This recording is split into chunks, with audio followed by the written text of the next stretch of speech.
한국전통문화대학교 이리 오너라! 여러분 반갑습니다. MC 한가람입니다. 오늘은 전통조경학과에 와서 제가 우리 교수님과 함께 얘기를 나눠보려고 하는데요. 옆에 보시면 너무 멋있으신 우리 교수님 나오셨어요. 안녕하십니까. 저는 한국전통문화대학교 전통조경학과 학과장을 맡고 있는 성선영입니다. 만나서 반갑습니다. 반갑습니다. 저희 전통조경학과는 크게 전통조경 그리고 현대조경을 동시에 배울 수 있는 가장 강점 있는 학과라고 생각을 하고 있고요. 통상적으로 생각하시는 그 건물 밖의 모든 공간을 다루고 있는 학과라고 보시면 되겠습니다.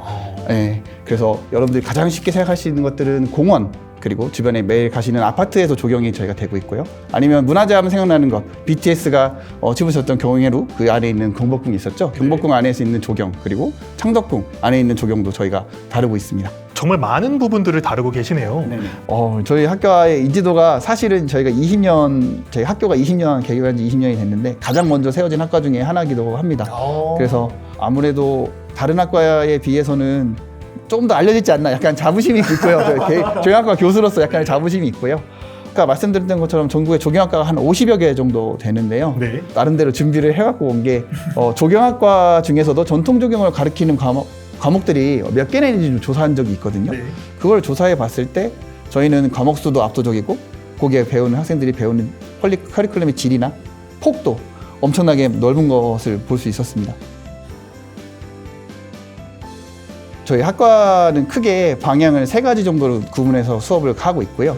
하나는 제가 아까 계속 말씀드렸던 전통조경과 관련된 과목들, 전통조경을 어떻게 계획하고 관리하고 보존할 것인가에 대한 내용들을 주로 다루고 있는 과목들이 있고요. 하나는 최근에 자연유산법이 개정돼서 통과가 됐는데요. 예전에 우리가 얘기했던 천연기념물들, 동물, 식물, 지형, 지질, 그리고 경관이 빼어난 곳이라고 얘기되는 명승 을 포함하고 있는 개념들이고요. 이것들을 다루기 위한 과목들을 주로 이야기를 하고 있습니다. 그리고 가운데 있는 융합 과목이 있는데요. 융합 과목 같은 경우에는 자연유산을 배우는데도 아니면 전통조경을 배우는데도 모두 기본이 되는 과목들, 예를 들어서 조경학 개론이 될 수도 있고요. 아니면 향후 학생들이 진로를 결정하는 데 도움이 되고 있는 과목들로 구성이 되어 있습니다. 그럼 거의 수업은 이론 위주일까요? 실습 위주일까요? 제가 이제 여러분들을 만나기 전에 학과에서 어떤 수업들을 하고 있는지 궁금해가지고 찾아봤더니 거의 저희는 70%, 제 생각에 한 80% 이상은 될 것 같습니다. 80% 이상의 수업들이 대부분 실기 위주, 실습 위주로 수업이 진행이 되고 있고요. 학생들이 답사를 간다든지 모형을 만든다든지 아니면 필요한 과목에 있어서 소양을 배우는데 단순히 이론에서 그치는 것이 아니라 학생들이 직접 해보고 시간을 투자할 수 있게끔 실기 과목 위주로 진행이 되고 있습니다. 전통조경의 매력은 저는 다른 것보다는 이 공간이 주는 매력이 가장 큰 것 같아요.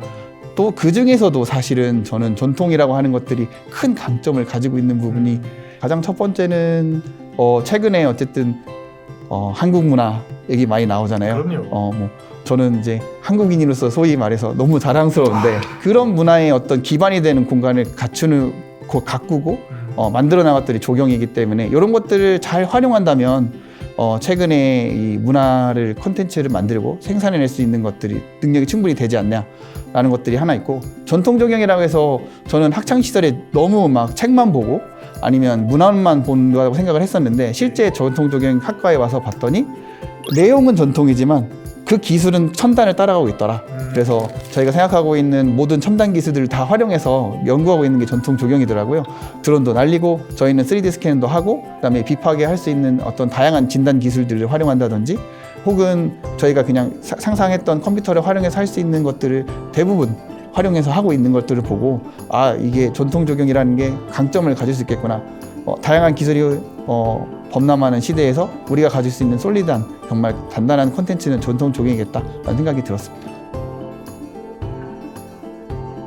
가장 기억에 남는 수업은 제가 첫 부임해서 2021년 2학기에 한 수업이었는데요. 그 당시에는 다들 코로나가 심해서 학생들이 배면, 비대면을 혼합해서 수업을 했던 시기입니다. 그래가지고 학생들이 비대면으로 수업을 하다 보니까 이 학습에 어떤 따라오는 능력이라든지 이런 부분들이 소통하는 부분 답답하기도 하고요. 그렇죠. 제가 학생들을 너무 보고 싶은 거예요. 답답하기도 하고 그래가지고 제가 학과에 있는 장비들, 아까 말씀드렸던 3D 스캔 장비, 그다음에 실제 수목을 조사하는 데 쓰는 장비들을 제 차에 싣고 지방 순회 공연을 다닌 적이 이야. 있습니다. 그래서 학생들한테 뭐 서울권에 근처에 사는 학생들을 모아서 한 번 수업을 하고, 그다음에 대전권이나 광주권에 중부지방에 모여서 하는 친구들 한 번 수업을 하고, 부산 멀리 떨어진 친구들 있잖아요. 경남권에 떨어진 친구들, 그 친구들을 모아가지고 부산 시민공원에 가가지고 실제 장비를 시연한 적이 있습니다.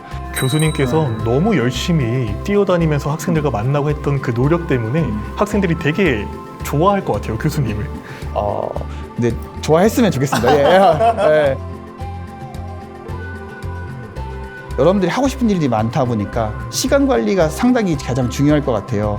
스케줄을 세워서 미리미리 할 수 있는 부분들은 해결해 놓고 조별 과제에 있는 분들 빨리빨리 좀 서로 잘 상의를 해서 정리했으면 좋겠다는 게 첫 번째 바람이고요.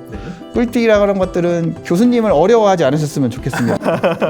왜냐하면 교수님들이라고 하는 사람들의 역할이 뭐냐, 결국에는 학생들을 만나서 지도를 하고 과제에 대해서 부족한 부분에서 갈 수 있는 방향으로 이끌어주는 것들을 하는 게 교수의 역할인데, 교수님들을 잘 활용한다는 표현이 맞겠네요. 어쨌든 교수님과 잘 면담을 하셔가지고 필요한 부분, 맡기는 부분들에 대해서 조금 더 얘기했으면 좋겠다는 게 하나 더 있겠습니다. 학생들이 이걸 정말 많이 물어봅니다. 제가 이제 입시가 종료가 되고 이제 예비 입학생 단계에서 학생들한테 전화를 해서 혹시 궁금한 게 있냐라고 물어보면, 교수님 저는 꼭 가기 전에 책 같은 것도 읽고 싶고 뭔가 더 하고 싶은 게 있는데 뭘 하면 좋을까요? 역으로 저한테 물어보거든요. 그래서 저는 학생들한테 딱 한마디 해줬습니다. 고3까지 공부를 너무 열심히 했기 때문에 만약에 정말 뭔가 하고 싶다고 하면 조경과 관련된 전국에 있는 곳들 한번 가봐라. 그냥 바람이 어떻게 분다든지 지형이 어떻게 생겼다든지 아니면 사람들이 어떻게 그 공간을 이용하고 있는다든지 하는 것들은 사실 글과 사진, 동영상으로 볼 수 있는 것들은 아니더라고요. 그런 것들이 사람이 가지는 오감을 자극할 수 있는 형태의 활동을 했으면 좋겠다라는 것들이 가장 저는 좀 강조하고 싶어서 가서 조경 공간들이 이렇게 생겼구나, 아니면 전통 조경의 공간의 구성이 이렇구나, 아니면 어떻게 생겼구나, 이런 것들을 좀 더 봤으면 좋겠습니다. 마지막으로 이제 드리고 싶은 말씀은 조경을 너무 어렵게만 보지 않았으면 좋겠다. 그리고 너무 생소하다고 생각하지 않았으면 좋겠습니다. 내가 다 딛고 있는 땅, 그리고 그 주변의 모든 것들을 감싸고 있는 환경들, 나무, 풀, 이런 것들, 모든 것들을 구성하고 공간을 다루는 것들이 조경이기 때문에 그런 것들 내가 좀 잘할 수 있겠다. 그림이어도 좋고요, 글이어도 좋고요, 연구에도 좋습니다. 어느 분야에서든 내가 살고 있는 공간을 좀 더 좋고 지속 가능하게 바꾸겠다는 생각이 있다면 조경에 지원하는 것이 가장 좋겠다, 이런 생각이 듭니다. 네, 교수님 귀한 말씀 감사합니다. 이제 같이 한번 외쳐볼까요? 전통 조경학과 어서 오너라!